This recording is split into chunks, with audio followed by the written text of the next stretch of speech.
तो देखंतु वर्तमान मैट्रिक रिजल्ट रो तारीखटी आसी जाइछि। आपण माने चेक केमती करि परिबे ना आपण माने तीनोटी माध्यम रे आपण मानकर रिजल्ट चेक करि परिबे। आपण मानकर मैट्रिक रिजल्ट रो तारीखटी रहउछि 21। एही 21 तारीख रे आपण मानकर मैट्रिक रिजल्ट आसीबो। आपण मानकर दिन 12 टारे आपण मानकर रिजल्ट आसीबो।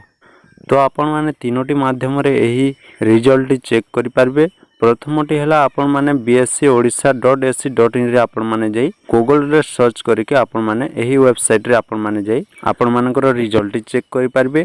द्वितीयटी है आपण माने indiaresult.com रे आपण माने जाई आपण मानकर रिजल्ट चेक करि पारबे। तो देखंतु आपण माने एडमिट कार्ड अप्लाई करबा समय रे जो मोबाइल नंबर टी देथिले वर्तमान व्हाट्सएप जरिया रे आपण मानक पाखकु बोर्ड तरफरु एक लिंक पठै दिया जिवो जहा फल रे आपण माने सही लिंक रे क्लिक करिकी आपण मानकर रिजल्ट चेक करि पारिबे। तो देखंतु एथिला आज रे अपडेट टी वीडियो टी भलो लागितिले वीडियो टी को लाइक करंतु। कोनोसी भी नुआ नुआ अपडेट पाइबा पय आपण माने चैनल को सब्सक्राइब करि पाखर दिबा घंटी बटन को दबाइ रखंतु।